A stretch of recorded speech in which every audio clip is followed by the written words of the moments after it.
Good evening, everyone. It's 6:30, and I'm calling the county board meeting to order. Would the clerk please call the roll? Schrader. Schwartz. Shore. Weibel. Alex. Anderson. Bergson. Carter. Court. Esri. Here. Harper. Harrison. Harkey. Here. Jay. Maxwell. McGuire. Michaels. Mitchell. Quisenberry. Rector. Rosales. Here. Petrie. Present. Thank you very much. This evening, Mr. Shore will be doing the reading. All right, so last month I finished up Between the World and Me, which is the nonfiction National Book Award winner this year. It's by Ta-Nehisi Coates, and it's a reflection of a black man growing up in America, so I'm going to read a passage from that this evening, which I think puts our recent conversations in some historical context. Considering segregationist Senator Strom Thurmond, Richard Nixon concluded, "Strom is no racist. There are no racists in America, or at least none that white people know personally. In the age of mass lynching, it was so difficult to find who specifically served as executioner that such deaths were often reported by the press as having happened, quote, at the hands of persons unknown. In 1957, the white residents of Leviton, Pennsylvania, argued for their right to keep their town segregated. Quote, as moral, religious, and law-abiding citizens, we feel that we are unprejudiced and undiscriminating in our wish to keep our community a closed community, unquote. This was the attempt to commit a shameful act while escaping all sanction, and I raise it to show you that there was no golden era where evildoers did their business and loudly proclaimed it as such." Thank you very much. Pledge allegiance, please.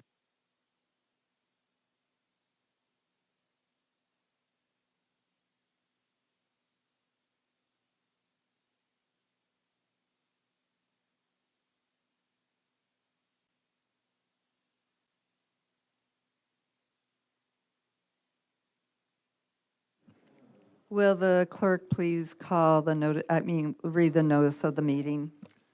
Notice is hereby given that a regular meeting of the County Board, Champaign County, Illinois, will convene on December 17, 2015 at 6:30 p.m. in the Lyle Shields Meeting Room, Brickens Administrative Center, 1776 East Washington Street, Urbana, Illinois, in said county for the purpose of allowing and ordering payments of claims against the county, receiving and acting upon reports of committees and such other matters as may be brought before said meeting, which said meeting shall continue in session from day to day until the completion of said business. Thank you very much. A motion to approve the agenda and the addenda. Second. Ms. Cowart, I'm sorry, Mr. Rosales, a second. Thank you very much. Yes, Mr. Weibel. I move to suspend the rules for items under item 8A because those items did not go through the committee. Is there a second? All right. Thank you, Shana. Any discussion on that? All right, all in favor of suspending the rules for that particular item on the agenda? Aye. Any opposed? Nay? All right, thank you. Now, back to the motion to approve the agenda. Any changes or discussion on the agenda and addendum? Thank you. Seeing none, all in favor say aye. Aye. All those opposed say nay. Okay. Now, reading into the record the list of our upcoming meetings. The Facility Committee will be meeting on the 5th of January, which is Tuesday at 6:30. Environmental and Land Use Committee on the 7th of January, again at 6:30. and Highway and Transportation on January 8th, and remind people that that's at 9 o'clock in the Highway Building. The Committee of the Whole will be meeting on the 12th of January at 6:30 p.m., and our regular board meeting is the 21st of January at 6:30.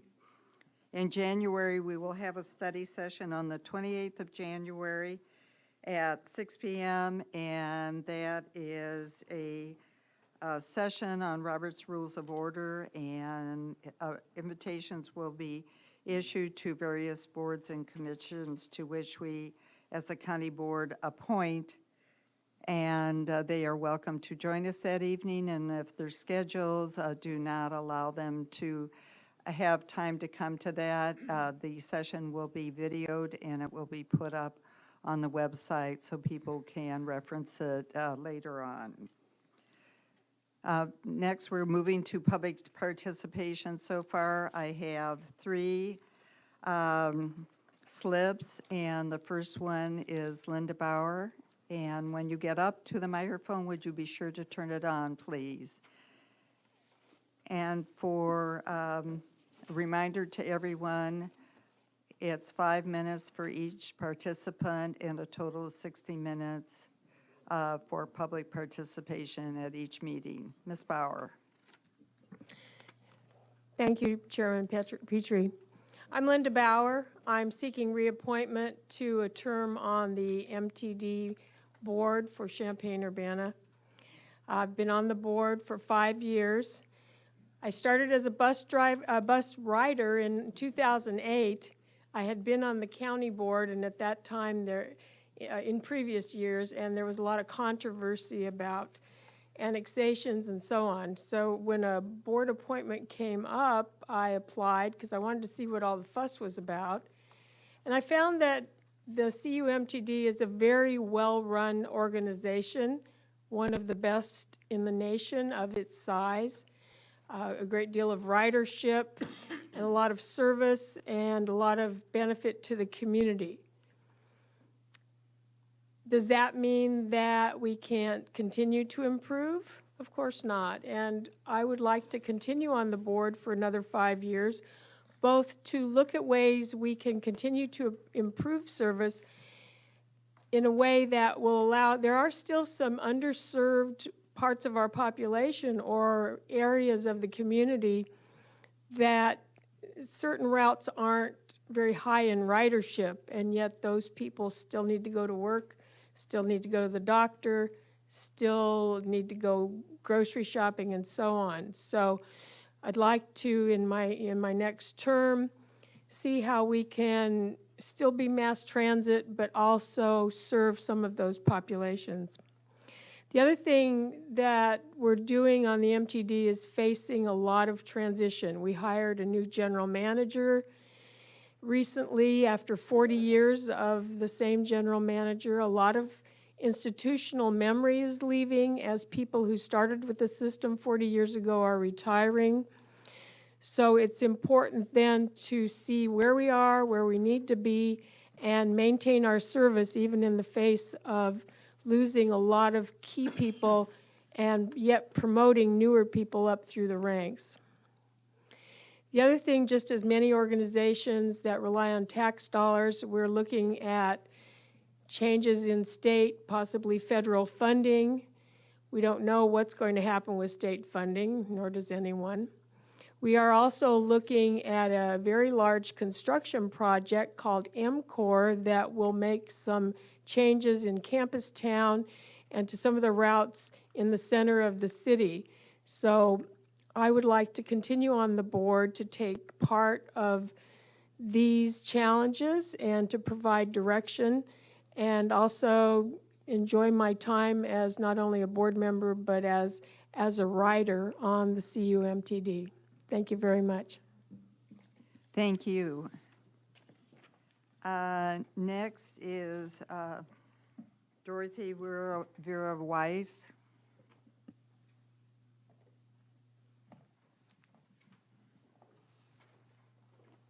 Good evening.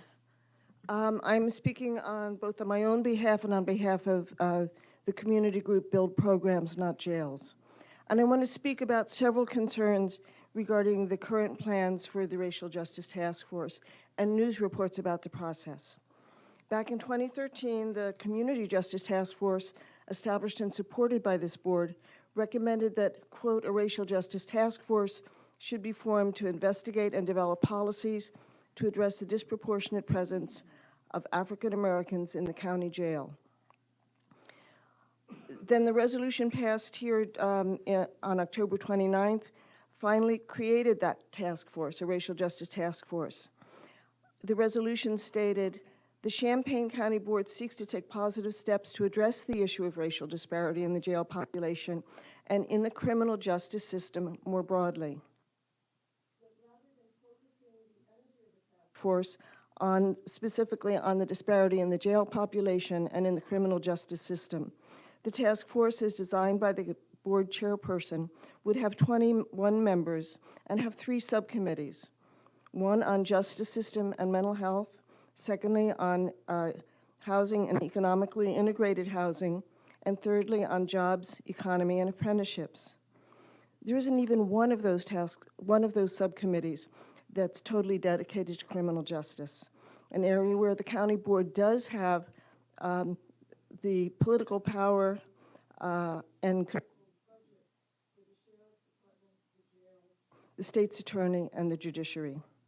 And it's largely through inequities in the criminal justice system that Black people land in jail and stay in jail in disproportionate numbers.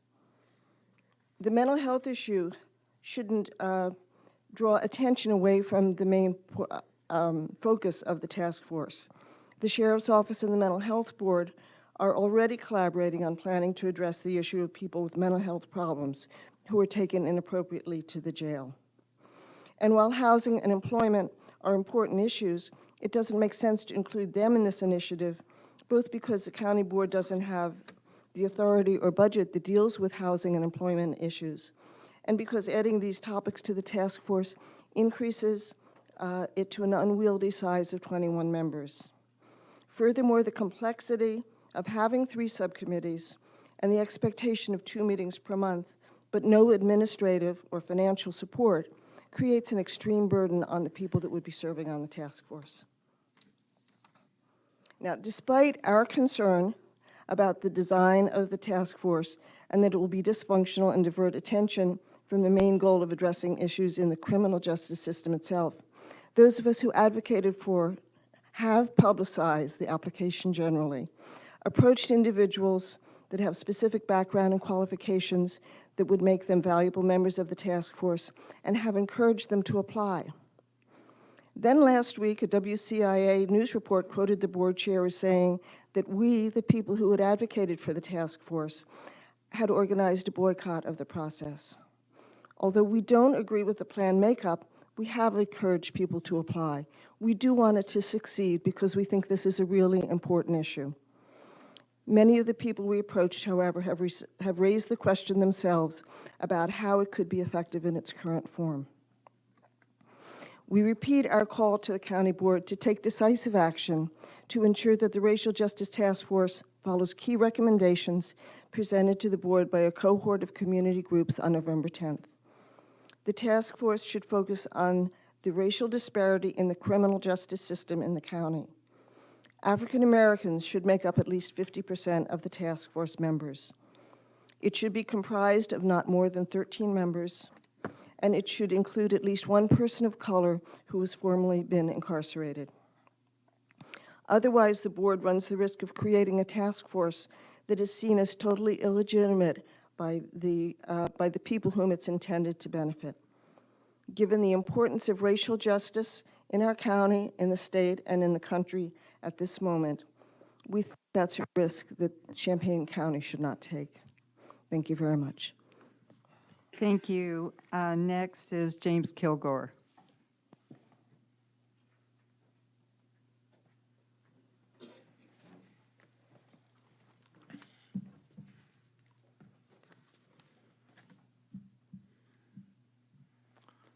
I also want to talk about the Racial Justice Task Force. I want to talk, to begin with, about the history. As you know, this idea was born out of the Community Justice Task Force, of which I was a member. And I think it's important to note that when we first came together, many members of the Community Justice Task Force believed that race should not be included in our explorations of alternatives to incarceration. Some of the white members of the task force said it would make them feel uncomfortable. When members of the black community found out about this, they sent a delegation to one of our meetings. Some people might call their actions disruptive or disrespectful. They demanded time to tell their stories. They secured a suspension of the rules and engaged task force members in dialogue, in some instances directing quite harsh criticism at individual task force members. They told us of their experience of being harassed and arrested by police, the experiences of their children and their friends of racial abuse by law enforcement. One even chose to do a spoken word piece, what some of you might think of as rap, to express his anger. But their message was clear. The task force could not meaningfully consider alternatives to incarceration without looking at race, and it could not consider alternatives to incarceration without focusing on criminal justice. I'm proud to say that the Community Justice Task Force made the decision to include race, and proud to have been part of the people that drafted that recommendation.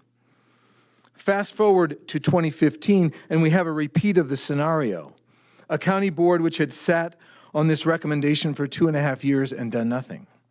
Enter dozens of people led by a delegation from Black Lives Matter who made board members feel uncomfortable, a delegation which some board members regarded as disruptive or disrespectful.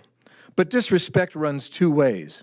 Neglecting legitimate demands for racial justice is also a form of disrespect, especially when no one on the board was willing to take the lead in actually apologizing for the inaction.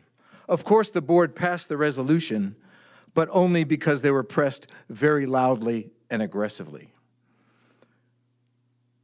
Now we have another process of disrespect. I came last week to the COW and listened to some board members bemoan the lack of applications to the RJTF, which only numbered 10 at the time. And the intimation was that we, the people who advocated this, were to blame.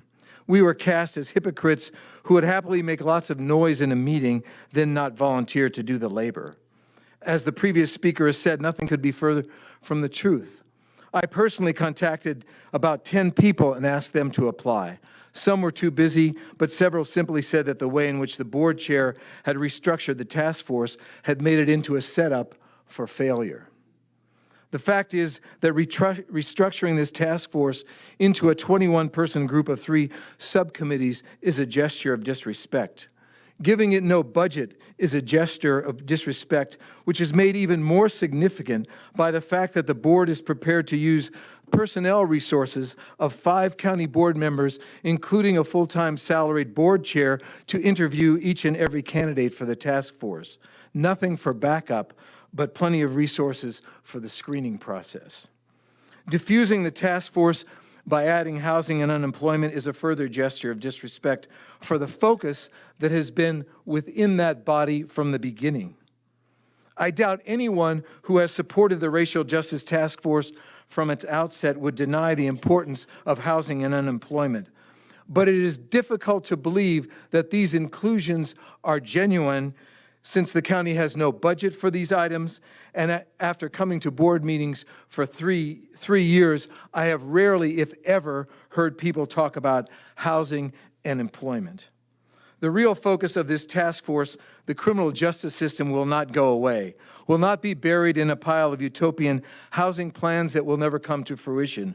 Racial justice and criminal justice were on the agenda at the Urbana City Council last month when the Traffic Stop Task Force presented their excellent report. And in the streets of Champaign this week, when people were demanding the resignation of Matt Rush and the formation of a Citizens Review Board with subpoena power. The community and black activists have come forward to state that criminal justice and racial justice are inextricably linked and that they should be the focus of the Racial Justice Task Force. To ignore this is to continue the cycle of disrespect. When will the board and its chair really start listening to the community that is directly impacted by mass incarceration and a racialized criminal justice system? When? When? Thank you, Mr. Kilgore. Are there any others who would like to speak this evening? How much time is left? There's plenty of time. Nothing? Is there anybody else who would like to speak this evening? Okay, and Mr. Laker? And when you're through speaking, be certain to fill out a slip for the record. Thank you. My name is David Laker. I'm a resident of Philo.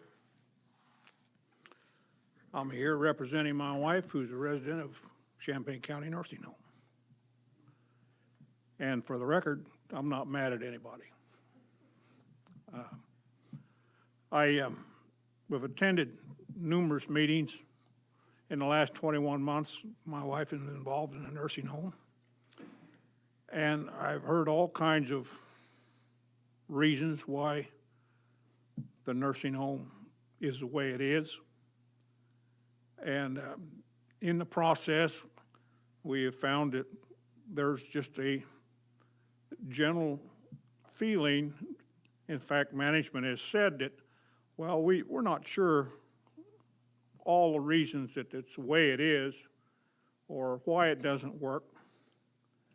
And so I took up the challenge, as it were, and decided to find out why it didn't work. Last month, you guys got the first installment of that. I've got the second installment here on the food services, partial of the nursing home. Why are the food services so important? Well, everything in a nursing home revolves around food service. You don't give medication, you don't have therapy, you don't even have showers, baths. Everything revolves around the timing of the nursing home. And it seems like food services, that's been with us for a long time. Having good food service, you only got to know three things: hot's hot, cold's cold, and clean is clean. And the rest of it's timeliness. And if you can't get that together, so in the process of seeing it, my wife was taking care of the way and by the way, I want to also say we've got some great people over there. You got some great employees, but they need some help, because in order to fix these things, it's got to come from the top down. And you guys are the ones that are actually holding the keys to this thing and the purse strings. So I present this memorandum on the food service issues, kitchen, food preparation, and the dining area. And all of these things, and a sketch in here included with what I mean, it'll be followed in the next meeting by the second part of this, because I didn't want to overwhelm you with just a bunch of stuff, line drawings and what have you. But anyway, that's why I'm here tonight, and I'd appreciate if we could get this into the minutes and go from there. Everybody's got a copy, and I would appreciate any help that you can give us at the nursing home. We need all the help we can get. And I say we because it's all of us. We need that nursing home, but we need it to work better than it is. For a nursing home its size and what it does, it's probably the best in the county. But we need to knock some sharp corners off of it and make it better. And I want you to help me. Thank you. Thank you, Mr. Laker. And if you can just give them to Mr. J, and we'll pass them out to everybody on the county board. Thank you very much. All right, any others who want to speak this evening? All right, seeing none, I will close public participation.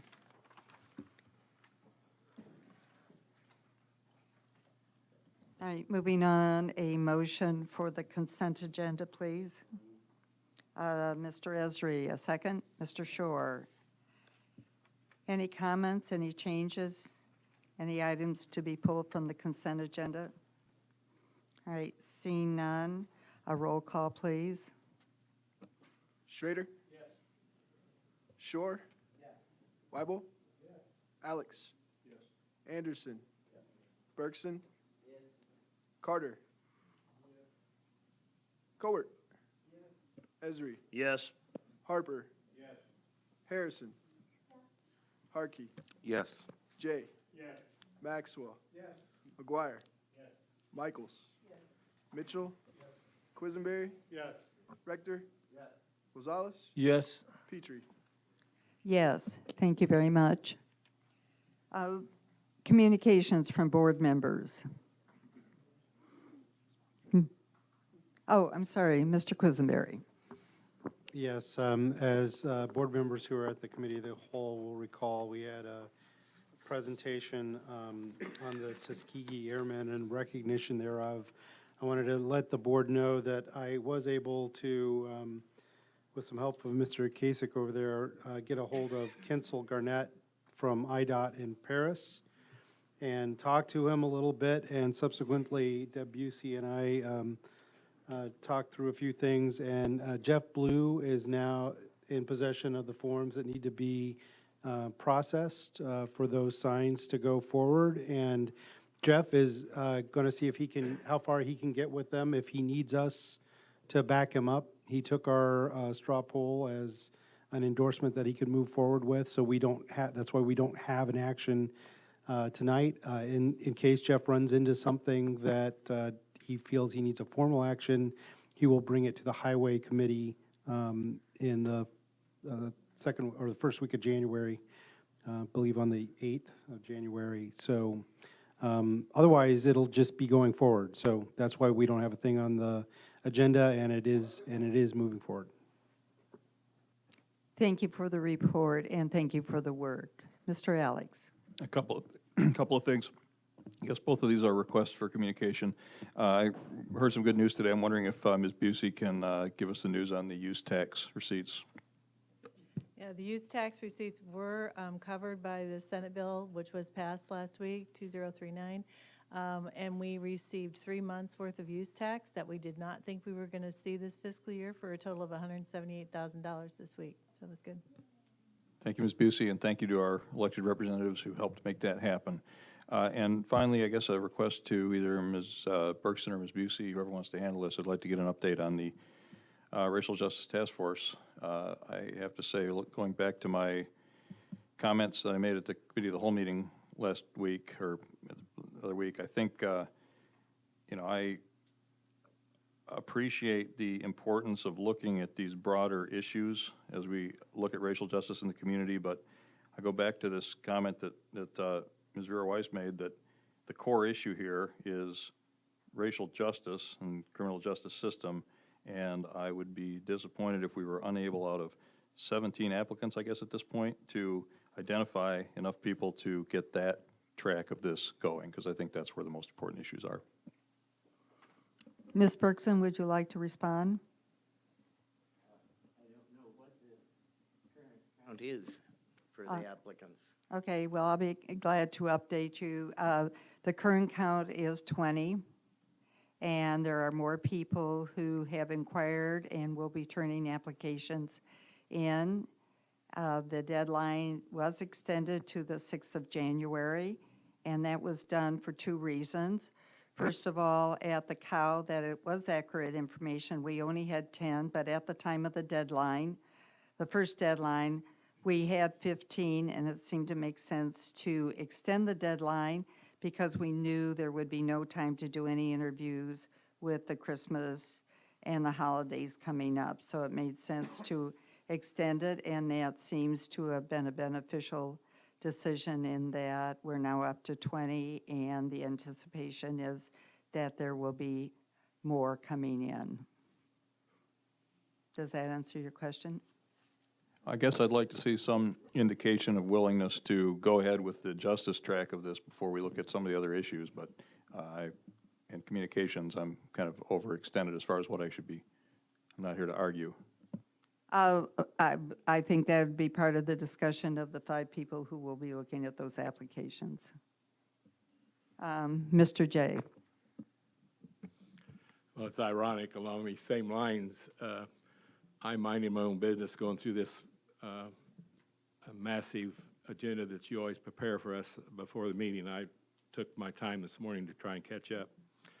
I was listening to the radio, and it was ironic that the Justice Task Force issue come up, and it was a complaint by a citizen in, I'm assuming, the rural areas. He kept referring to Foosland, which is in my district, by the way, but I don't know that he was from Foosland, but I had thought that Tom and others had done a really good job explaining the process of the task force, but evidently he didn't understand. But I will tell you, from what little bit he said, and finally Jim, Mr. Turpin did have to shut him off, but I don't think he tried to find the real answer from the right authority. He called a radio station instead of the county or one of his representatives in the area, or somebody that might have been able to give him some good information.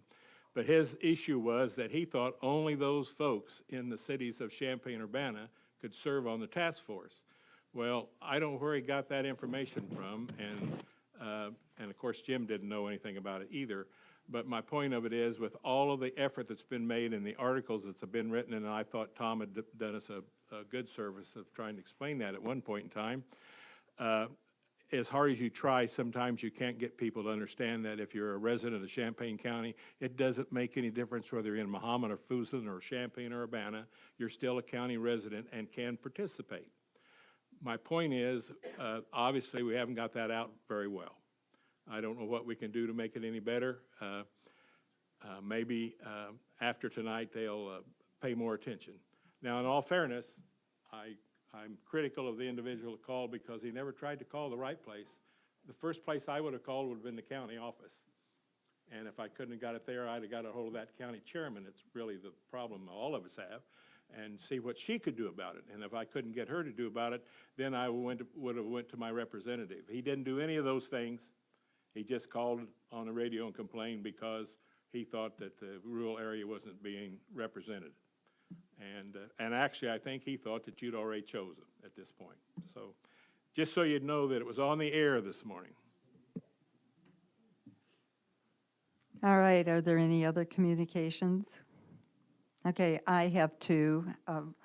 One is, for whatever reason, when the Pam Schroeder in the Regional Planning Commission sent out the announcements that there is a appointment coming up for the 2nd representative on the Regional Planning Commission to represent low and minority individuals of the county. It was literally a mailing, not email. It went terribly awry. Some people received it, some people didn't. So this morning we met to discuss what we should do to try to rectify that it wasn't evenly distributed throughout the county. We have advanced the deadline for applicants to the 15th of December, and I have received an electronic copy of the announcement, which I will send out to my fellow board members. I haven't had a chance to do that, and I hope people then in turn distribute it throughout the county so that we get applications for this appointment to the Regional Planning Commission. This person does have a vote on the commission, and there is one other representative. There are 2 on the Regional Planning Commission, and at this point in time, the other representative for low income and minority is Ed Bland, who directs the Champaign County Housing Authority. So I want everybody to be aware of that, and it was something we're not sure why there was such a flat line on the announcement.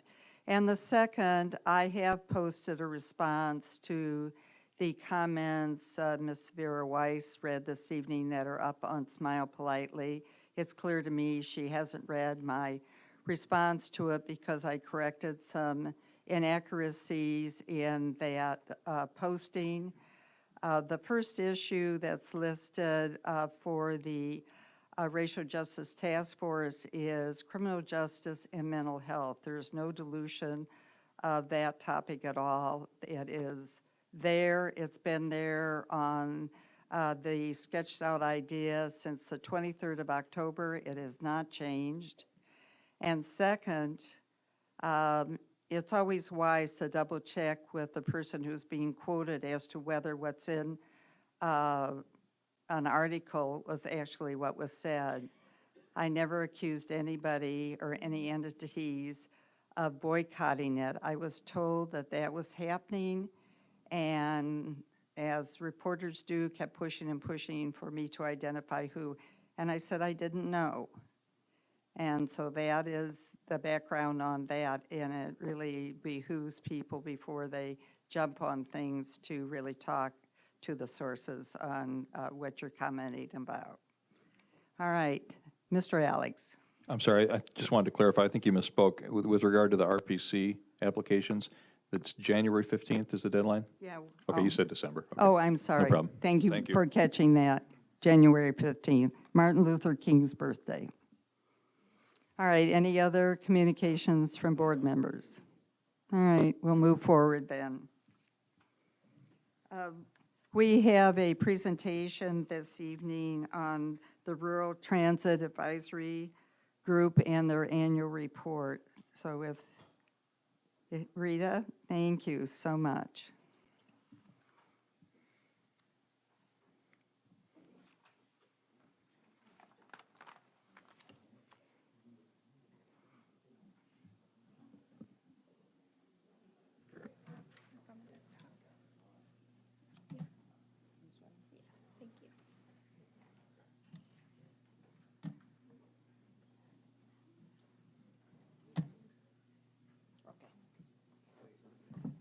Hi, good evening. I'm here with Zoe Keller. Zoe Keller is the Program Compliance Oversight Monitor for Champaign County. We'll be presenting today the annual report for fiscal year 15 for the provision of rural transportation services in Champaign County. The fiscal year 15 encompasses the period between July 1st, 2014 to June 30th of 2015. The report was already approved by the Champaign County Rural Transit Advisory Group, which is the subcommittee of the county board who oversees this project. Then Zoe will be giving the presentation. We also have a representative from CUMTD here, just in case you have questions that pertain to the service directly. Drew Barman is on the back. He'll be here to answer any questions too. Zoe. Thank you. Good evening. So as Rita said, this is the fiscal year for IDOT, not the county. So it ended in June of 2015. So here we've got just the basic services that we provide at the moment. We provide service Monday through Friday from 6 to 6, and we're only closed on 6 holidays. And seniors ride for $2 one way, and anybody under the age of 12 rides for $1, and everybody else is $5. The exception to that is within the village of Rantoul, a one-way trip is $2 for anyone. During the fiscal year, we averaged 86 trips per day. And those range from trips within the village of Rantoul, as we said, and also as far as like a trip from Foosland to Champaign. So it may seem like a small amount of trips per day, but they can be long trips. In the fiscal year, employment trips are our main type for about 43% of the trips, followed by 27% medical. 7% of the trips utilize the ADA accessible wheelchair lifts on the vehicles, and 34% of the trips were adults over the age of 60. We have nearly 1,900 registered riders throughout the county now. The majority of those are in Rantoul. Here we're just comparing the fiscal year 15 budget that we had with the funding that we received this year, fiscal year 16, which started in July. And we were very unsure at the beginning of the year what our funding was going to look like, and we actually got the bigger apportionment from the state, so we were very happy about that. This is a chart that breaks out not only the number of trips that we've done per month, but into the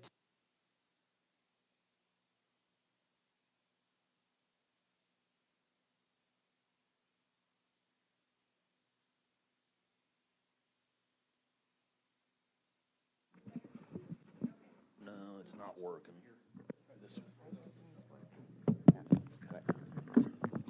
Thank you. Appreciate it. Okay, so as I was saying, CUMTD began the service or they took over the service, I should say, in October, and our numbers have gotten better since then, as you can see. All right, the following two slides are going to be from the Urbanized Area Human Service Transportation Plan that we're working on updating. This is the most up-to-date information from the 2013 ACS census data. So we just decided to do a socioeconomic analysis for some of the transit-dependent characteristics of our population. To the left, you can see our senior population, and to the right, you can see our population with disabilities.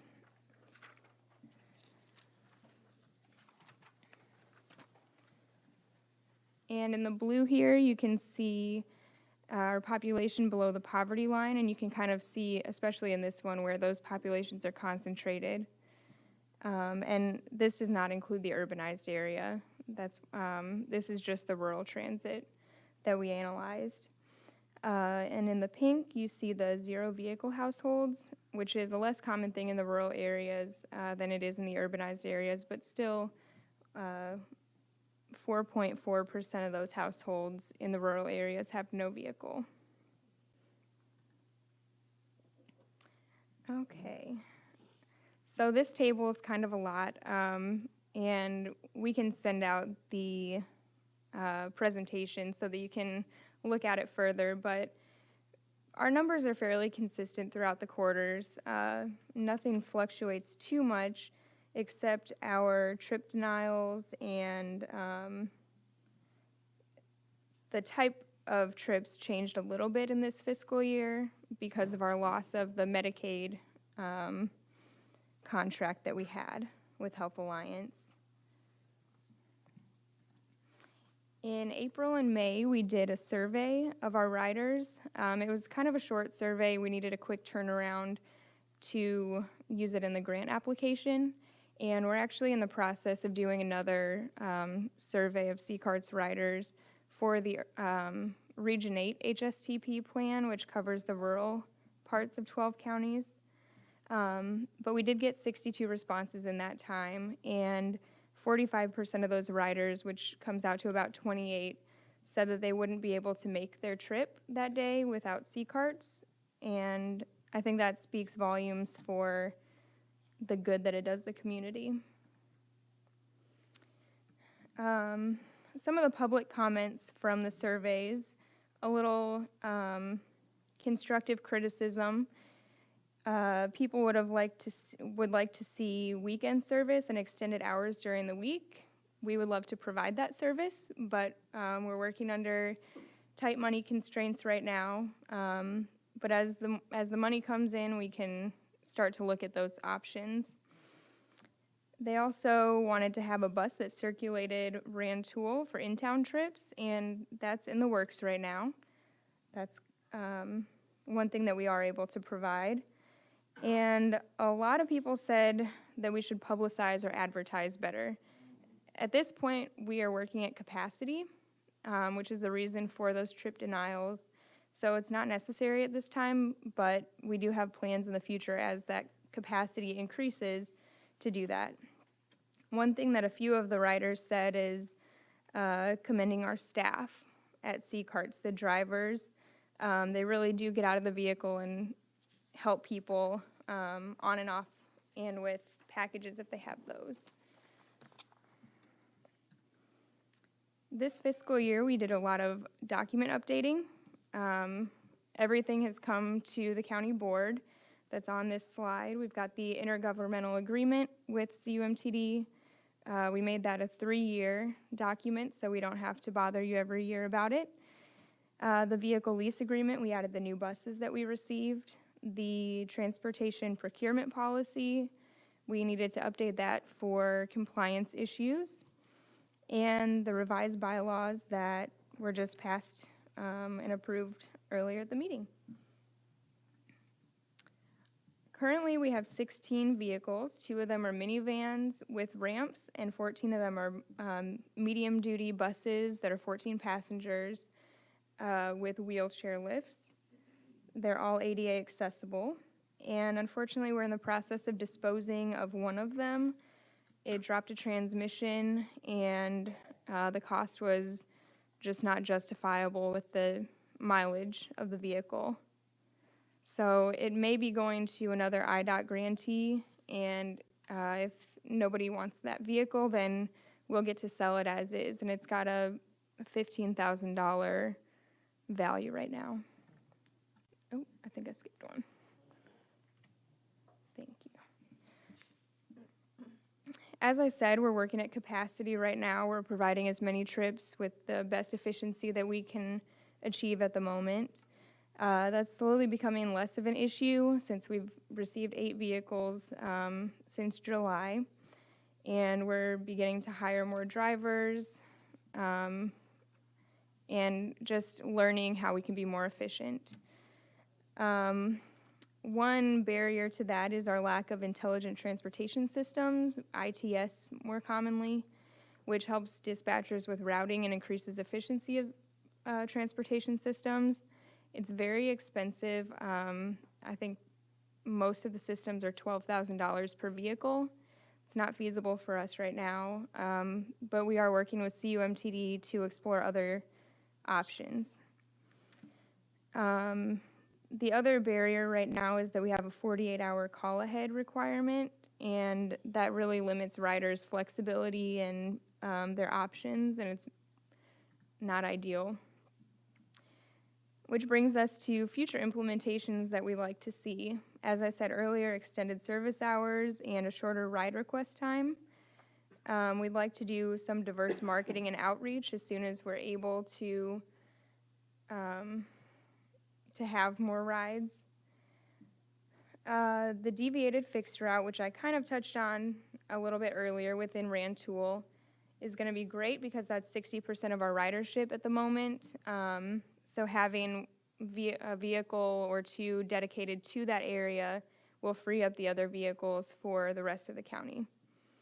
So that's the first step. And then the second step, which is going to be a year or 2 down the road, will be a deviated fixed route between Champaign-Urbana and Rantoul. That's really the key, is going to be not only circulating people throughout Rantoul to get their needs taken care of there, but also bringing them to the urbanized area to take care of their needs here.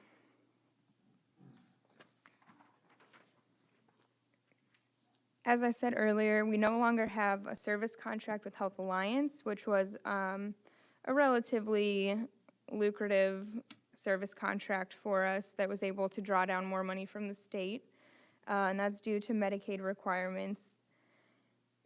As I said, we have 8 new vehicles, which is offering more flexibility to us. Unfortunately, one of those right now is making up for the vehicle that we lost, but we are making moves there.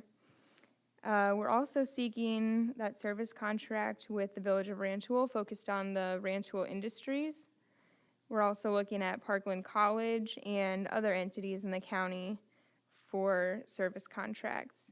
And basically, any service contract money that we get allows us to draw down more money from the state. So it's an exponential benefit to us. And that's all we've got. I'm more than happy to answer questions now or email if that's easier. Thank you for your time. Thank you for the presentation and willingness to answer questions. Mr. Alex? Just a couple. Can you give us a little more background into what changed that required the Health Alliance contract to go away?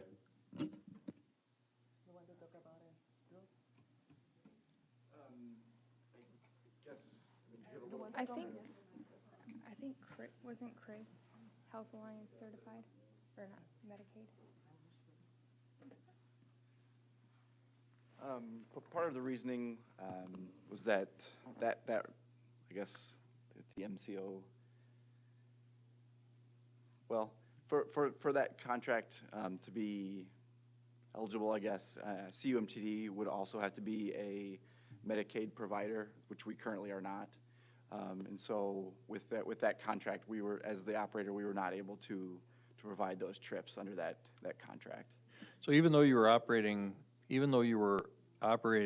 the service not as the CUMTD, but as the CUMTD under contract, the intergovernmental agreement to C-CARTS, the fact that the CUMTD did not have a contract with Medicaid meant that the CUMTD couldn't provide the service to C-CARTS under contract? That is my understanding.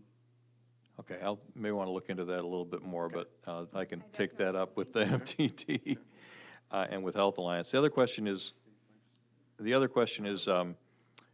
you mentioned this intelligent transportation system need, the 48-hour call ahead.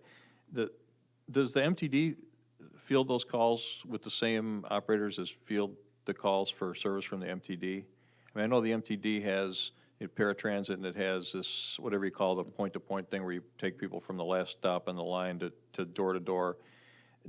Is there any way to leverage that? Because, I mean, the MTD has invested a lot in these, I don't know if you call it an intelligent transportation system, but the stopwatch and these systems that plan the routes and track the buses and so forth. I mean, is there any way to sort of leverage the investment the MTD has already made in that to help out C-CARTS?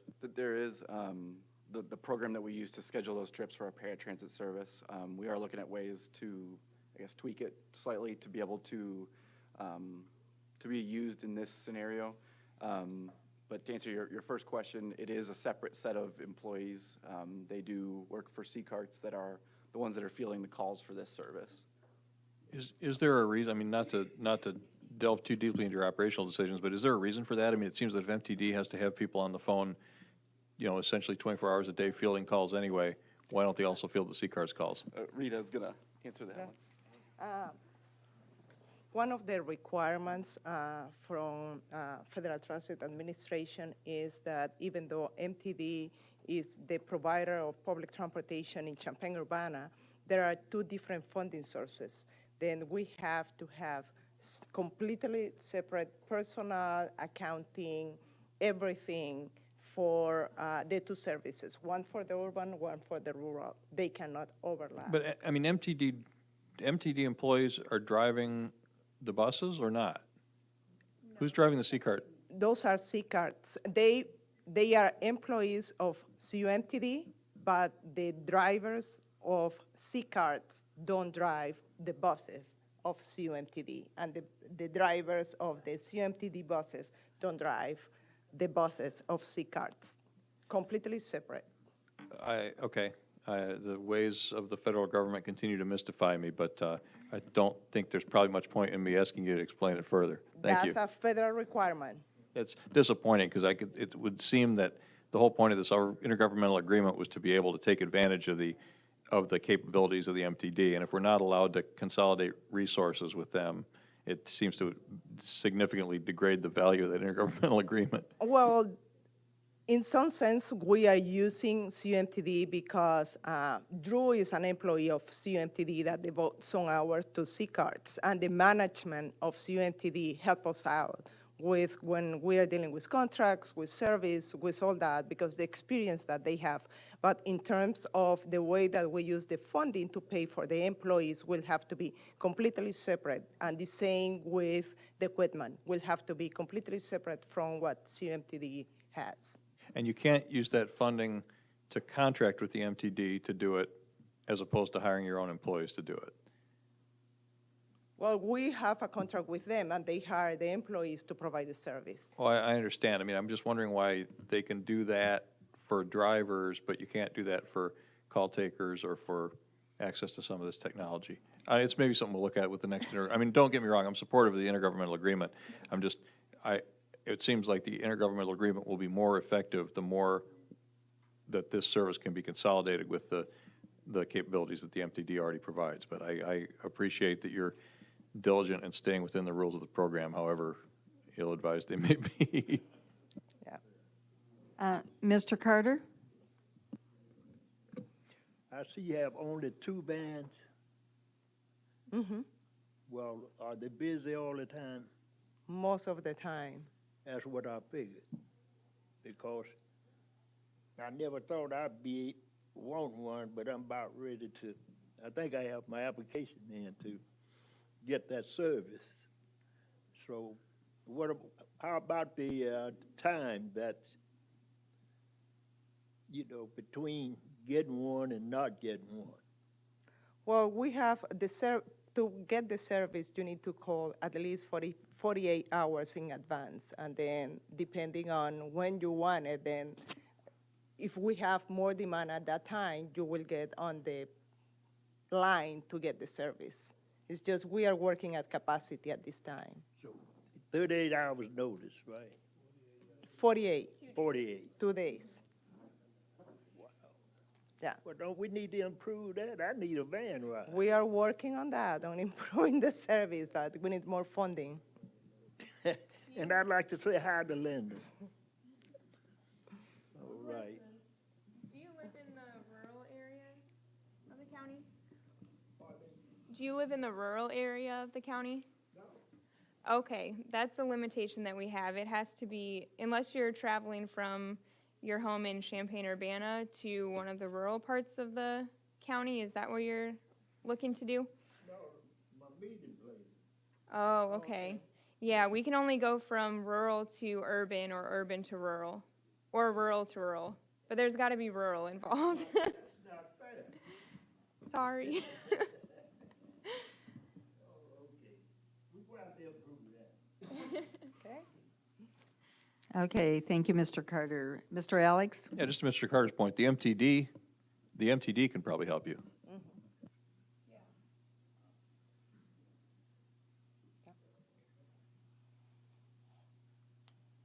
Okay, Mr. Anderson and then Mr. Schrader.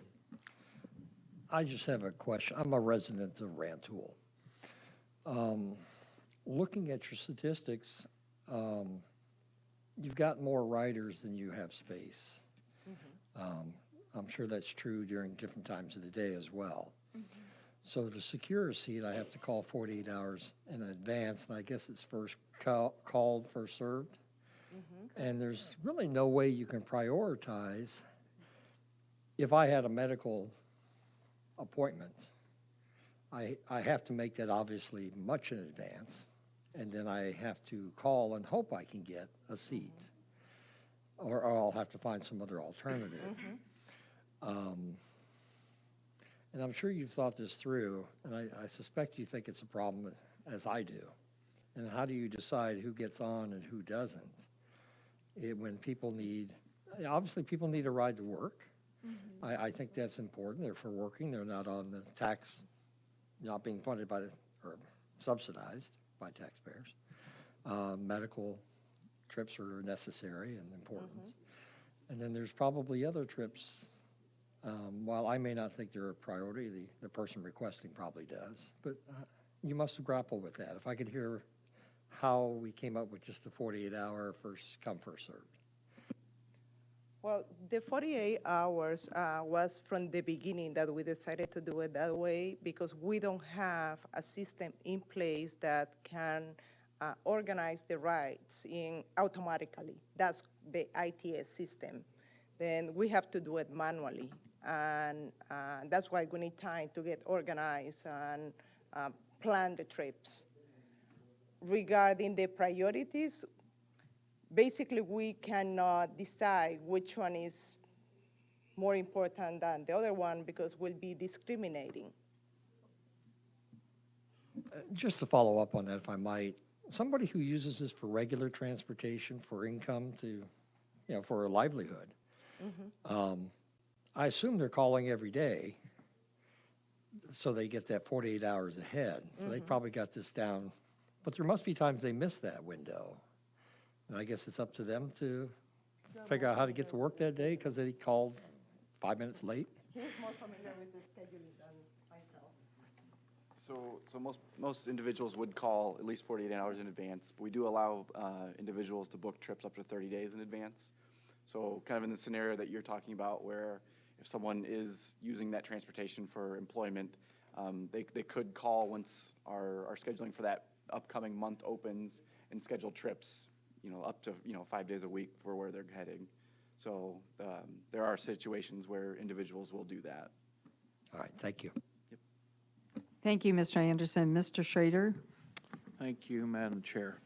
It sounds like Rantoul is in probably need of mass transit of some type, the way it sounds. I'm just curious about your requesting some fiscal support from Rantoul. Would that include some type of point-to-point in Rantoul then? Or would that just be the typical route that's now occurring? That is kind of a conversation that's kind of evolving as we're moving. We have been in contact with the Village of Rantoul. They are kind of undergoing the Rantoul Tomorrow initiative currently. So one of their subcommittees with that is a transportation portion. So we have been talking with them, trying to figure out what the needs of the community are. I mean, at this point, we don't have any, don't necessarily have any answers to give you just yet because it is still kind of evolving, but that is part of the conversation that's being had. Ms. Michaels? I do serve on that transportation committee for the Rantoul Tomorrow. It is a fairly new concept of our community working on rebranding. There are several different committees, so if somebody has anything that they would like to share, I'd be happy to take it to committee for that, or housing is the other committee that I'm on. Thank you, Ms. Michaels. Mr. McGuire? It's actually something we've been working on with the reentry program and trying to provide jobs for people coming out of the county jail and DOC, my DOC. There's jobs up there that we'd like to have them travel from Champaign or back and forth to fill some of those jobs. And actually housing, which was also noted that we, as a county board, that we don't have anything to do with, is something that the reentry program also tries to help people with. So it is an important part of the discussions that they've been trying to accomplish with this. So. Any other questions? Thank you very much for coming this evening and sharing the progress that you've made, and also nice exchange of information from county board members on connecting some of the dots of what's happening under other agencies. So thank you for your time. We appreciate it. Thank you. Okay, moving forward, county facilities, Mr. Maxwell. Thank you. You all received my report on the meeting we held in December. It appears that we will not be getting the ADA compliance report until later in January. And so we may not have the numbers and that sort of thing until February, but we're working on it, and just as soon as we get those numbers, we'll get them out to you. Thank you. Mr. Maxwell, did you want to share any information with your fellow board members concerning the fire dampers? The fire dampers at the nursing home, apparently there's about 1,000 of them. There was a good article, I think, in the paper today, maybe recently anyway. We're going to be taking bids before long to determine, basically we're going to have to find out how much it's going to cost us, because this is kind of new territory for a lot of folks. The compliance is that we have to have them inspected regularly and corrected if needed. replaced if needed. So once we open bids, we'll have a better idea of what the cost to take care of those dampers at the nursing home will be. Thank you very much. Mr. Alex? Gary, if I could ask, is this a new requirement, or is this just one that we were not made aware of until recently? I think yes. Yes and yes, okay. And is this something? Chris, Yeah. just half a second. I think Ms. Busey might have something to share with you. The building, the life safety inspection focuses on different things. They have not focused on this in a number of years. We dealt with fire dampers in the nursing home in 2007 before it opened, so it's not the first time that we've dealt with this issue. Okay, and knowing the spectacular history of the HVAC system in that building, I'm not sure I want to ask this question, but this question about whether there's 500 or 1,000, is this not something that we can look at the blueprints for a 20-year-old building and answer relatively quickly? You would think so. I would. Except the fact that, there's a lot of issues involved with that, along with the lawsuit. And Dana and his staff have researched as much as they could. They've contacted folks to try to get additional information, and in some cases have actually gotten some. With an inventory and everything, they think they're close to having a complete inventory, and it's going to end up around 1,000.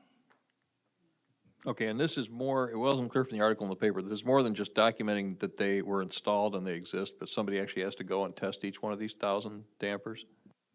That's my understanding, yes. That's great. And whose requirement is this? Public health. Illinois Department of Public Health? Okay, thank you.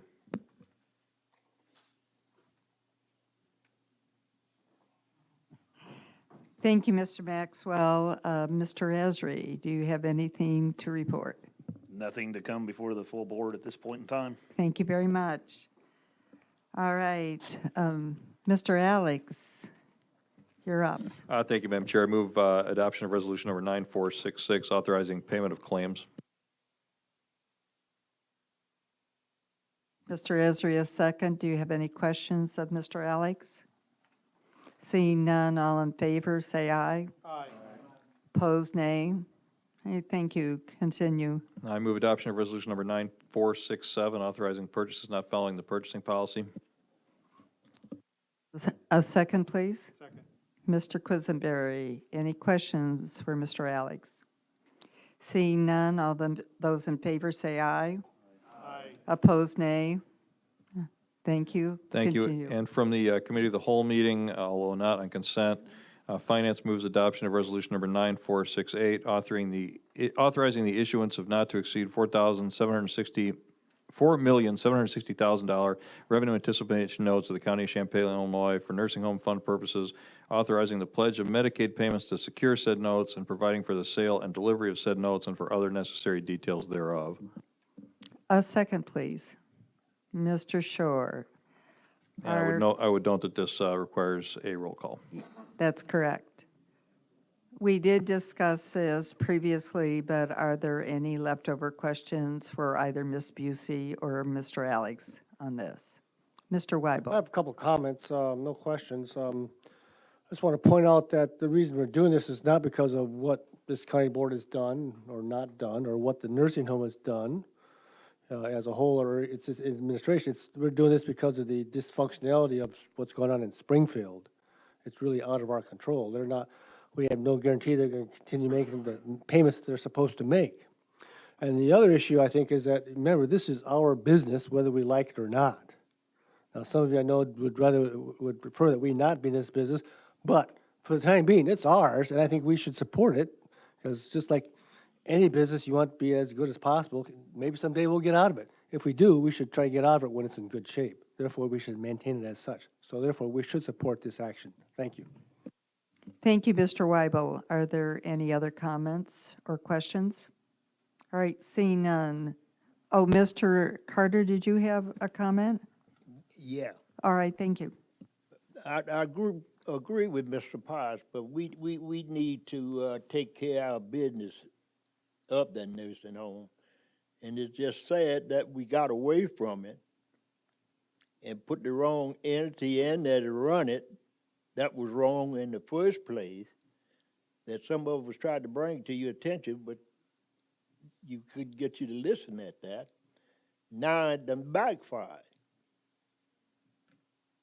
And all the people that I get in contact with want that nursing home. They're saying, please try to save the nursing home. And I've been trying to give my advice, and sometimes I wonder if everybody on the same accord trying to save the nursing home. It seems awful fiercely, I'm telling you. It's sad that we sit up here and was elected to do a job and let it get that bad. It's a shame. And now, I just hope we come to our senses, get together, and work together and save the nursing home for our constituents. Thank you. Thank you, Mr. Carter, and thank you, Mr. Weibel, for reminding the public why we're in this situation. Mr. Schrader and, Mr. Harper. Just, I don't know if you could briefly, either Mr. Alex or Ms. Busey would comment just briefly what would happen if we don't go ahead with this resolution tonight. I mean, I guess I'll try to tackle that. I'm not speaking for Mr. Gima, but, I mean, I guess what happens if we don't pass this tonight is nothing. He doesn't go out and try to seek buyers to provide revenue anticipation notes in the event that the state payments do end up coming in late. I mean, at the moment, the state is paying in a timely fashion. So, I mean, what'll happen tomorrow if we don't pass this is nothing different than what would happen tomorrow if we did. I guess when we would see the difference is if the state does start delaying the Medicaid payments, then MPA would come to us and ask what they want us to do. And the short-term answer is going to be probably to push out vendor payments. And they've been in that situation before where they've been pushed out as much as, I guess, 9 months. So, I mean, a year. Deb says a year. So, I mean, they've been able to get through short-term cash crunches when this situation has happened in the past. I think once the nursing home, if as a result of that, they weren't able to push vendor payments out anymore and the nursing home ran out of money, then, they'd come to us and say, do you want us to find other money to keep making payroll or not? But I mean, the short-term question is this is all a hypothetical, right? We're being asked to approve this so that they can go test the market and issue these notes if they need it. But we don't at this point know whether they're going to be necessary or not. So, yeah, in the short term, nothing. In the long term, I guess if we don't pass it, it takes away one possible option that the nursing home has to get operating funding to work through a delay in payments. Ms. Busey, do you have anything you want to add to that? No, okay, yes. And I guess I should add to that, we don't know, I guess the other answer is what happens if we do pass this, and we don't know that there are any banks out there that are going to take them up on this. So it's quite possible that we approve this and this doesn't end up being an option anyway. Okay, I see Mr. Harper, then Mr. Quisenberry, and then Mr. Mitchell. Yeah, Chris or Pius, you both stated, is there any guarantee, I know there's no general corporate fund supposed to be, but I don't know a bank that's going to buy them relying on our illustrious state to back it right now. And is there any guarantee that they can't come back onto our general corporate fund? Well, the way the bonds are written, they couldn't come back on our general corporate fund. So the answer to that is no. As to the first part of your question, I mean, I'm inclined to agree. If I were a banker, I don't know whether I would take these or not. But that's, I guess, the whole point of testing the market. Obviously, I guess the thing I would say that might make it likely that a bank would is that there are going to be a lot of other institutions in the state that are in this similar situation. So it's going to be tough for the state to just not pay anybody. Mr. Quisenberry. Yeah, and I'm going to add to what Chris said about what happens if we do pass this tonight. Because what we do, if we do pass this tonight, we're testing the waters, and we know if this is an option, but we're not triggering going after these bonds unless a certain criteria comes to pass. So I think it's worse to not act tonight and not know if this is an option that can be brought to bear than it would be to not act and think, oh, we might be able to go back to this when things really do happen and find out that it's not really an option because there is no banker that will loan us the money. So this includes a limitation that these aren't we're not going to go after these unless the criteria of deferred payments for that period of time occurs. So, you know, testing the water, important. Trigger, important. So I think we should go ahead. Mr. Mitchell and then Ms. Michaels. I think if we really take a look at what's happening within the state of Illinois, that there's a philosophical difference or change in their business plan. And because of that, their obligations that the state of Illinois incurs, they may just say, we're not going to pay. And so it really, I think it really puts a strain on us because we're going to have some obligations out there, and we may be in 6 months or a year from now discussing this again with knowing that based upon our information today that we don't have to stand behind it, and 6 months or a year from now that we will have to stand behind it. And I think it's probably important that the nursing home work to be able to trim their costs so that they can support it.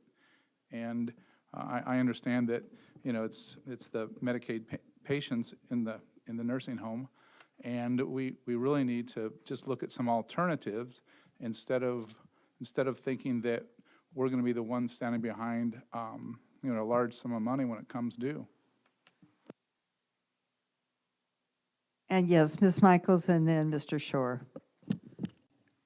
Everybody talks about testing the waters, and I'm reading this different, but on page 45, the beginning of the resolution, it says, whereas the provisions of the Revenue Anticipation Act of the State of Illinois as amended authorize the county to issue revenue anticipation notes and provide funds for the payment of its obligations, which are either general expenses or particular fund. So to me, not only are we testing the waters, we're also giving permission that should it be needed, that it is already in here to go ahead and do it. Are you answering Ms. Michaels and then Mr. Shore? If I can speak to that, that's exactly correct. As Mr. Quisenberry said, you know, what MPA will do if this passes tonight, what MPA will do as a result is they'll go out and test the waters, right? They'll go out and start talking to banks. If they're successful, if they find a bank that will go for it, then nothing would happen until the state was 2 months late, at least 2 months late on payments. But at that point, yes, if we pass this tonight, they would have the authorization to go ahead and do this. And to speak to what Mr. Mitchell said, I guess, I think the scenario Mr. Mitchell's describing is one we need to think about. And that's what if this does pass tonight, what if the state does pay late, they find a bank to loan us some money against the Medicare receivables, and the state at some point says, yeah, we're never going to pay you, right? At that point, the bank is on the hook. It's the bank that gets stiffed for the principal, essentially. I think the nursing home would be in a position probably of having to pay interest indefinitely on that outstanding debt, because we would be carrying the debt. But we're basically, I think that would be an interest-only situation for the nursing home at that point. The bank is loaning I think the way to look at it is the bank is essentially loaning us money that the state should be paying. If the state doesn't pay, it's the bank that's taking all the risk, which again goes to what Mr. Harper said about why would a bank take this? Well, I guess if we pass this, we'll find out. But there's not a scenario in which the county is going to be on the hook for repaying the principal of this if the state decides they're not going to pay. It's the bank. At this point, the proposal is that the banks take the risk. Now, it may well be that in another couple months, MPA comes back and says we couldn't get any banks to go for this. They want a general corporate fund guarantee, which I believe is what happened the last time that we explored this. And if that happens, then that's a whole different ballgame. Thank you, Mr. Alex. Mr. Shore, and then I think I saw Mr. Carter's hand. Right. So just a couple of points. Yeah, so the point of the logic behind passing this now is it allows MPA to go out and say, well, this is what the county has agreed to, and thus get a more realistic idea of what they'll be able to do come the time. And there is definitely explicit language in here saying, in order to trigger the actual sale of those notes, there does have to be a lack of sufficient funds on hand to pay obligations, and the county has to have not taken any actions to anticipate the collection of Medicaid payments. So it's not like they can just go out tomorrow and issue these notes. It would have to be under the circumstances we've been discussing. As to the county taking on the debt or the state not paying, it's worth remembering that they're paying these Medicaid payments under court order. Like, these are payments that it's not like they can just say at the end of the day, oh, we're not going to pay them. They have to go to a higher level of court and find a judge who's willing to agree with them that they can dispense with those obligations. So, I mean, it's a pretty solid debt from a bank's point of view. Thank you very much, Mr. Shore. Mr. Carter. Way I'm looking at this, we more or less the co-signer, right? Well, in a way, that's what you are, co-signer. Well, a cosigner guarantees the loan. I mean, a cosigner pays if the primary borrower defaults, but we're not backing these. We're asking a bank to loan us money with the state against the state, not against us. They are asking that, and we're backing them up for that. No, the proposal here is that we let the nursing home go to a bank and get a loan against the money that the state owes them. But we got to give them the authority to do that. We have to give them the authority to do that, yeah. You're the last, look. If we don't give MPA the authority to do this, they can't go out and do it on their own. Now, I'm okay with it, but I'm just letting you know. If you didn't have to do that, you wouldn't have to have a signee. They could do that themselves. And the only way that this, if you don't sign on this, they can't get it. That's correct. Yeah, that's Okay, exactly right. I don't give a doggone how you figured when it goes down, you are it. Look at your own group, I'm not sure I understand what you're saying there, Mr. Carter. You're giving the authority. You're giving the authority. They don't have any. And without your authority saying yes, they is out the door. And I'm for it because we want to save it. But I'm just telling you the truth. I think I agree with you based on what I understand. MPA would have to have our approval to do this. But then you wouldn't have to sign on it. You wouldn't have to do nothing. They go in there and get it. But they can't do that without your authorization. That's right. That's what we're asking for tonight, is that authorization. Well, that makes you liable, man. Come on. I don't know what law school you've been to, but come on. I don't think insults are necessary, Mr. Carter. I didn't go to law school at all. Well, I'm just saying, though, Alex, if that wasn't so they could go in and do that transaction themselves, they wouldn't need you. But they don't have the what I'm trying to say. They don't have the money. They think it's so bad till they need a collateral. And you got to act as that collateral. I understand. Without that, they can't get it. I understand what you're saying, but the collateral is the money that's owed by the state. It's not the nursing home. It's not the general corporate fund. It's nothing else. The collateral for the loan would be the money the state says is promising to pay us. I understand. Okay, good. I just want to make sure that was clear. I understand that, but they can't get that without you saying yeah. Are there any other comments? Mr. Maxwell. I really didn't want to comment, and I just assumed not. Yeah, I'll quit. We're short of cash. This is a symptom of a problem we're not addressing here tonight. I'm willing to go out and take a look-see to see if the banks will help, will loan us the money. The way it's structured, I don't know any bank, I don't know why anybody would want to loan us this money.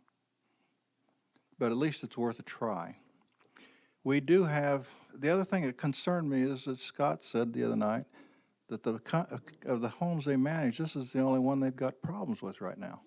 So I guess the next question, at some point in time, we need to address. We're not tonight, and I don't want to do it tonight. But why? What are we doing wrong? But in the meantime, I don't believe in paying vendors 18% interest if we can get it for 5%. And as a consequence, I'll probably go ahead and support this, although I've toyed with the idea of not all the last couple of weeks, because it's not actually getting us any closer to what our problems really are. But I'm going to go ahead and support this, and let's see what the banks will do. It may well be that we're going to be back in here talking about this again fairly shortly. Thank you. Any other comments? Oh, I'm sorry. Yes, please. Just real quick, I just wanted to reiterate what Mr. Shore had mentioned. A larger problem with the budget impasse, right, is now people are going to the court system and getting consent decrees, and now they're forcing the state then to have to pay certain bills. So like Medicaid falls into that bucket. There's only like 3% of the budget now that doesn't have an authorization or a consent decree that's covering it to move the money out.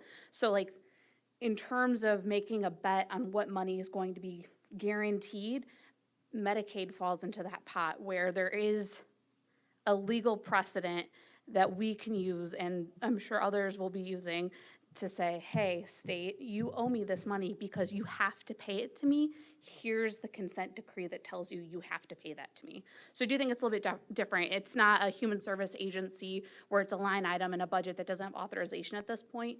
It is covered differently. Mr. McGuire. The way it's been explained to me about the budget, the state budget, is that beginning next year, there's only be like $1.7 billion for $8 billion worth of bills, and to run the state budget for the end of the 2015 budget. That even a consent decree there'll be so little money left to run everything that's happening when they're paying salaries and all those things, and that's what's bringing this up. I don't know.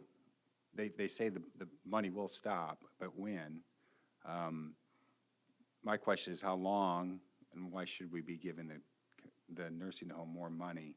But the other question I have, so don't expect that Medicaid thing to happen. The consent decree may not help. But if we do give them the money,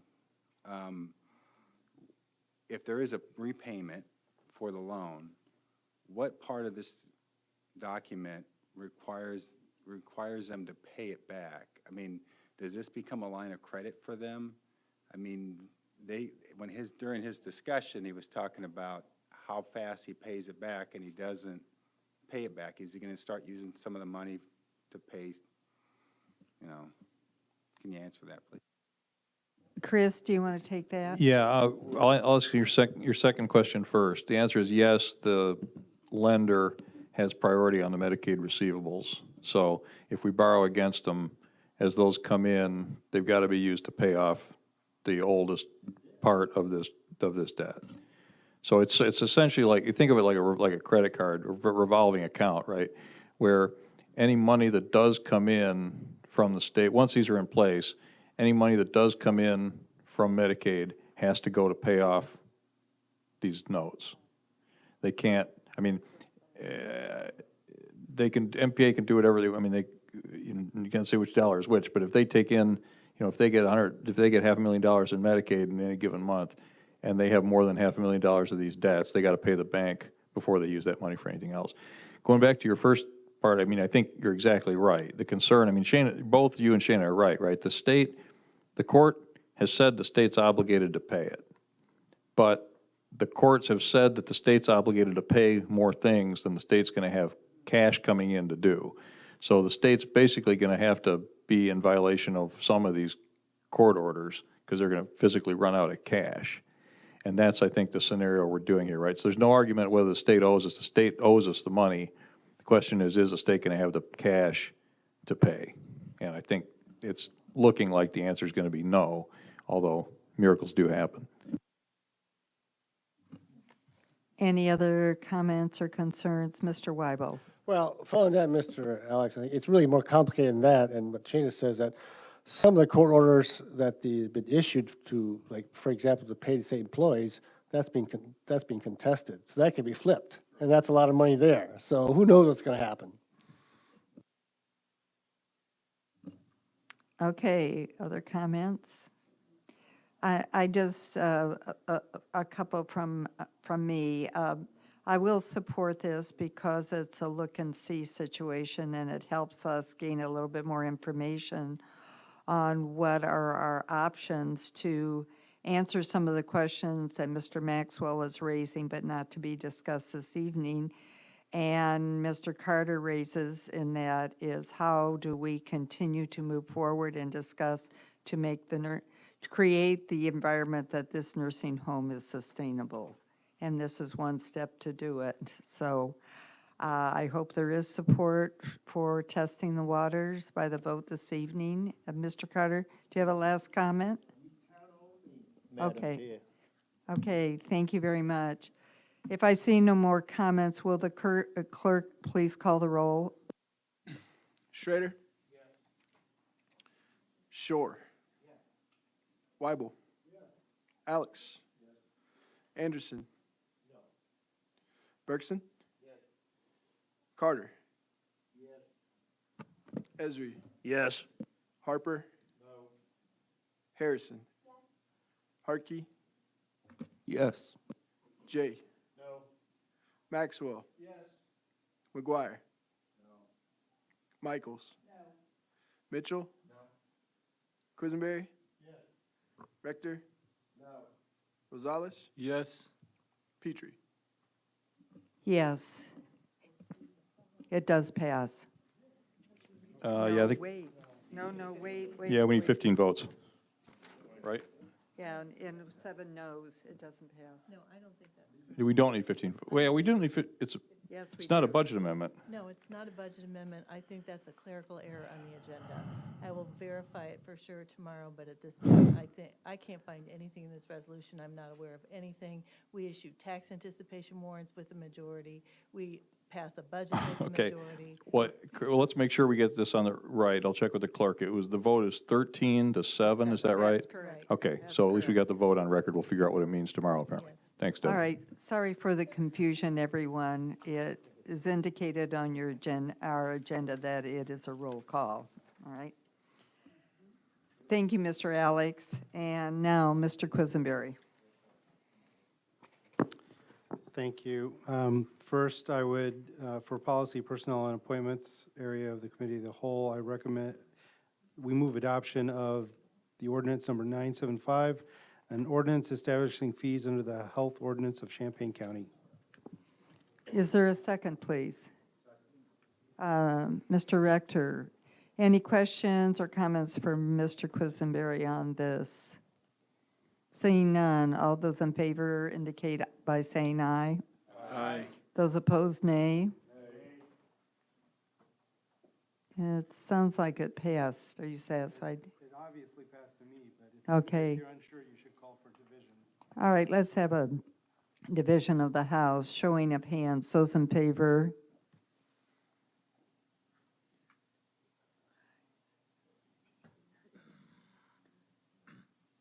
Yes, it does pass. Thank you very much. Okay, next, policy, personnel, and appointments moves the adoption of resolution number 9469, honoring Regional Planning Commission and nursing home employees. Mr. Esri? Mr. Anderson also? All right, good. Any questions or comments? I would like an opportunity to read those employees' names. Yes, please do. Give me a second here to catch up with where I am on the page. Okay. Whereas it is the vision of the Champaign County Board to recognize to be a recognized leader in local government, where every official and employee has a personal devotion to excellence in public service and embraces the highest standards of ethics and integrity, which enables Champaign County to provide the best customer service to its citizens. And whereas one element of pursuing this vision is communicating to employees that their service to Champaign County is valued and appreciated.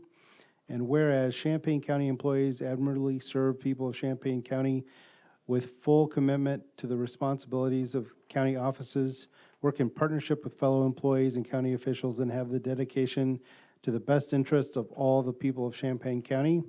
And whereas the Champaign County Board wishes to recognize the dedication and service of employees who have reached specific milestones in their career for 2015, we'd like to recognize Sia Gates from the nursing home.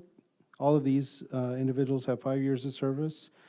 Brenda Johnson from the nursing home, Chelsea Kennelly from the RPC, Karen McBride from the nursing home, Lynn McCown from the RPC, Regina McDonald from the nursing home, Edie Mafwamba from the nursing home, Mika Nelson Plot from RPC, Tammy Pollitt from the RPC, Michelle Reed from the RPC, Demetria Sanford from the nursing home, Elizabeth Walker from the RPC, Kelly White from the RPC, and Sarah Wilhelm from the RPC.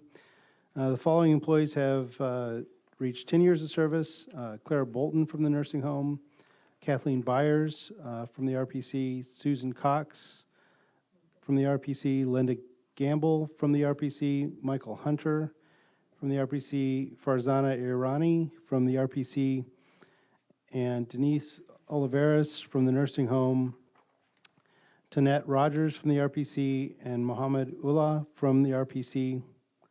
The following employees have reached 15 years of service: Wanda Brown Hampton from the RPC, Mitzi Kuhn from the RPC, David Grebo from the RPC, Laura Grease from the nursing home, Vernis Kirby from the nursing home, Rita Coma from the RPC, Sharon Seberg from the RPC, and Kathy Turner from the RPC, and Ursulina Wolf from the RPC. And finally, Lori Campbell from the nursing home has reached 30 years of service.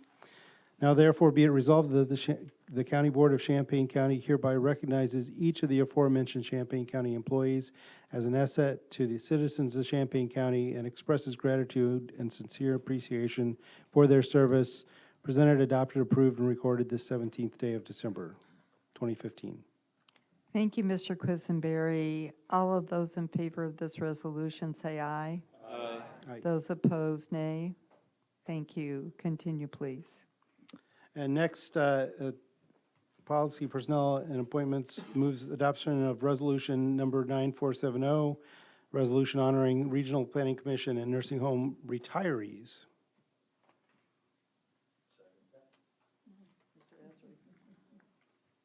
All right, and this resolution reads very similar to the first one, but it's recognizing our retirees, and those are Kathy Diggs from the RPC with 20 years of service, Sarah Gavin from the nursing home with 13 years of service, Pat Henry from the RPC with 6 years of service, Renee Keller from the nursing home with 26 years of service, Darlene Kleppel from RPC with 15 years of service, Rose Osgard from the coroner's office with 19 years of service, Linda Seaton from the nursing home with 8 years of service, and Gail Shivers from the nursing home with 10 years of service.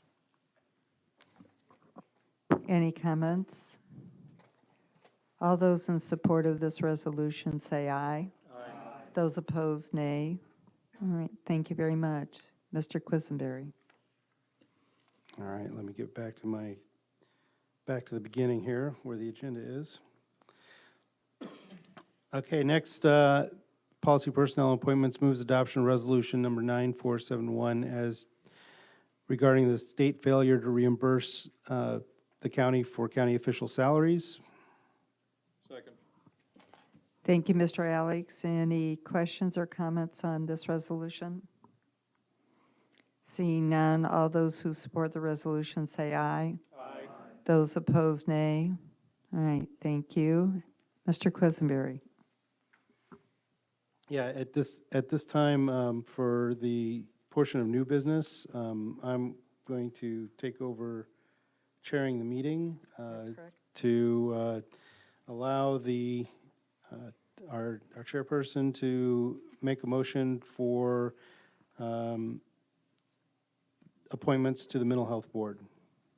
Madam Chairman? Yes, the two appointments that I'm putting forward are Margaret White and Elaine Fowler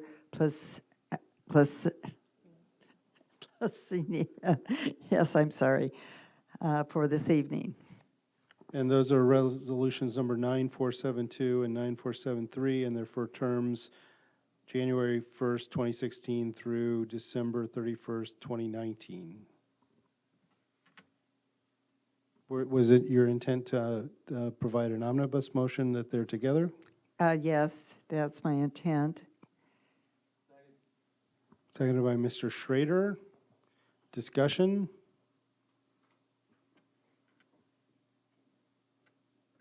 Seeing, Well, I was just going to let everybody know the schedule of questions that I used for these 8 interviews are copies at your desk. And to remind people, even though you did receive an electronic message concerning a very, very late application that was 3 weeks late, I did do the courtesy, as I had done for the MTD board, an application that was 2 weeks late, talk to the applicant. So I do want you all to know that I gave that individual a chance to talk with me, and it is outstanding that we have 8 applicants for 2 vacancies on the Mental Health Board. yes, Mr. Maxwell.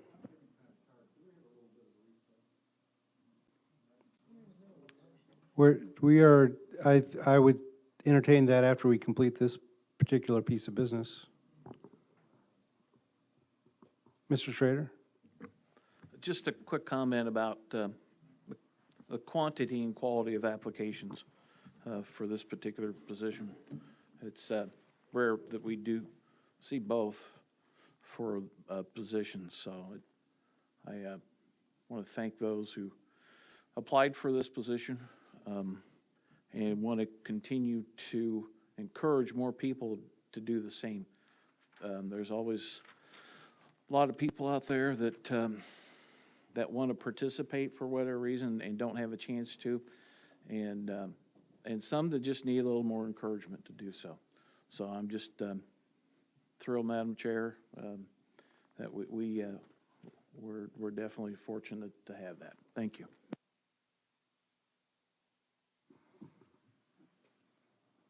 All right, I don't see any other discussion. I'm going to use the privilege of the chair and ask the clerk to call the roll for this.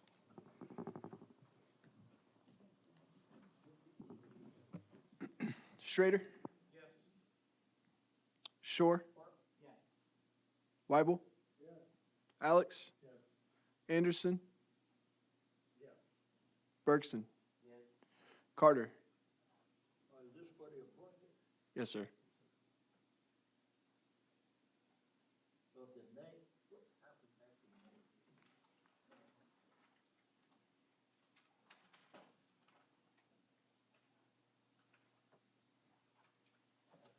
It's for the appointment of Margaret White and Elaine Palencia.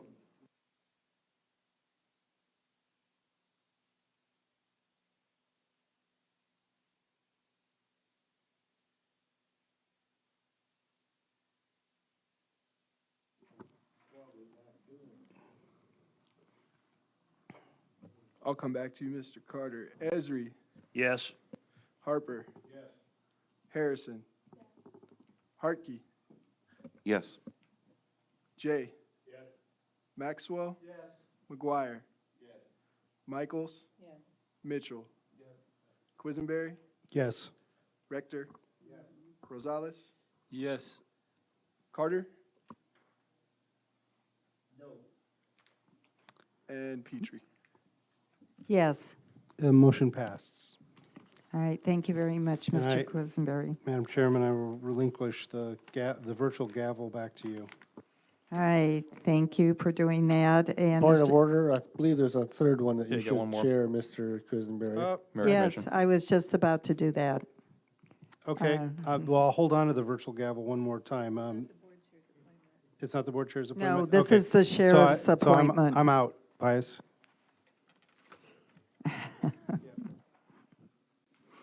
All right, Mr. Quisenberry, do you want to read this last resolution? Yes. Do you have a problem, Pius? It's really the sheriff's recommendation. We do the appointment, so Ms. Petrie does actually appoint it, the process, even though it's from the sheriff's recommendation. No. Okay, all right. Okay. All right, so policy, personnel, and, well, the sheriff made an appointment and we're moving an adoption of resolution number 9474, appointing Michael E. Kirby to the Deputy Sheriff's Merit Commission for an unexpired term ending November 30th, 2019. Is there a second, Mr. Esri? All right. Since the sheriff isn't here, it's hard to ask any questions. So all those indicating support of this resolution, say aye. Aye. Those opposed, nay. Okay, thank you very much. And any other business that county board members want to bring up? Yeah, we have 4 finance items which didn't make the committee of the whole, which I'd like to Okay, move at this point. yes, please. I'd like to move adoption of resolution number 9487, authorizing budget amendment 15-61, increased appropriations of $1,047 with offsetting revenue of $1,047, accepting a donation from the Journey Foundation for breathalyzers. Okay, Mr. J, he beat you to it, right? Yes. Mr. Esri, do you have a question for Mr. Alex? But just a comment, this is, I believe, the one that was in the news recently from the Esworthys, and also Yes. in kind of coordination with 4-H House, sorority there on the U of I. So, a result of the tragedy that Yes. struck that family, and also the fiance's family of the one daughter, but making something good out of it.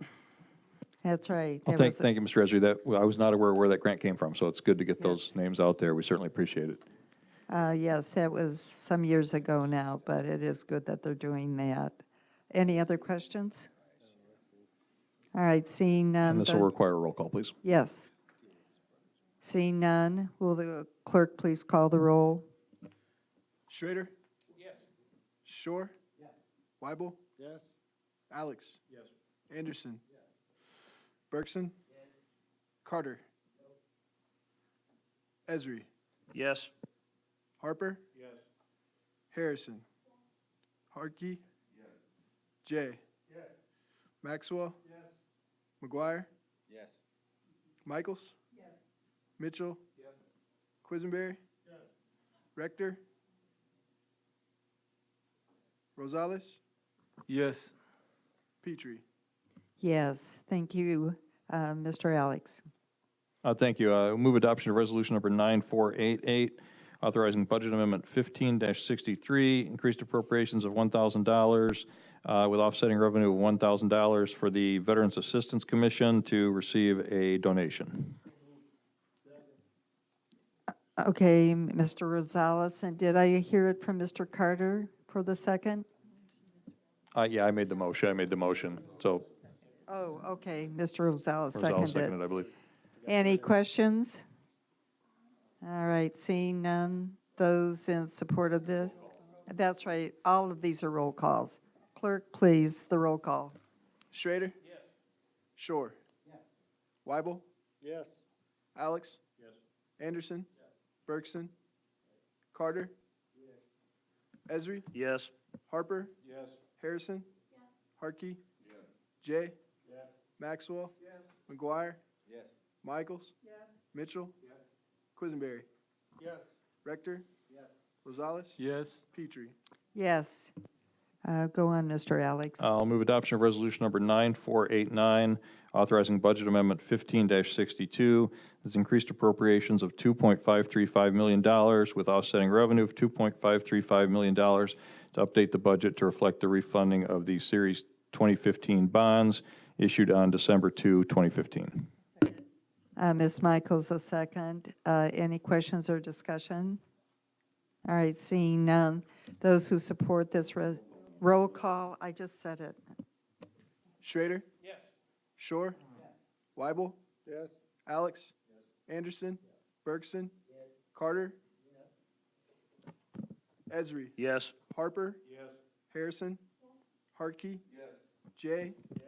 Maxwell? Yes. McGuire? Yes. Michaels? Yes. Mitchell? Yes. Quisenberry? Yes. Rector? Yes. Rosales? Yes. Petrie? Yes. Mr. Alex, your last one. Thank you. And finally, I move adoption of resolution number 9490, authorizing budget transfer 15-8. This transfers an additional $91,393 into the workers' compensation line item to pay for annual workers' comp premiums and to pay to settle claims. Is there a second, please? Mr. Carter was Carter. the second. Sorry, Mr. Carter. I didn't see your hand. Any questions or comments for Mr. Alex? All right, seeing none, the last roll call for the, no, it isn't. No, it isn't. I realize that. Will the clerk call the roll? Schrader? Yes. Shore? Yes. Weibel? Yes. Alex? Yes. Anderson? Yes. Bergson? Yes. Carter? Yes. Esri? Yes. Harper? Yes. Harrison? Yes. Hartke? Yes. Jay? Yes. Maxwell? Yes. McGuire? Yes. Michaels? Yes. Mitchell? Yes. Quisenberry? Yes. Rector? Yes. Rosales? Yes. Petrie? Yes. All right. All those except the first one were unanimous vote this evening. Thank you, everyone. I will ask for new business before the notice of going into a closed session will be read by Mr. Quisenberry, and for the public to know that we will adjourn from the closed session. So is there any new business that board members would like to bring up at this moment? Okay, seeing none, Mr. Quisenberry. Madam Chair, I move that we enter into executive session pursuant to 5 ILCS 120/2, parentheses C1, to consider the employment, compensation, discipline, performance, or dismissal of specific employees of Champaign County. I further move that the following individuals remain present: the county administrator. All right, thank you very much. Is there a second, please? Mr. Shore. Clerk, would you please call the roll? Schrader? Yes. Shore? Yes. Weibel? Yes. Alex? Yes. Anderson? Yes. Bergson? Yes. Carter? Yes. Esri? Yes. Harper? Yes. Harrison? Yes. Hartke? Yes. Jay? Maybe. Maxwell? Yes. McGuire? Yes. Michaels? Yes. Mitchell? Yes. Quisenberry? No. Rector? Yes. Rosales? Yes. Petrie? Yes, all right, we're into closed session and we have nobody left in the audience.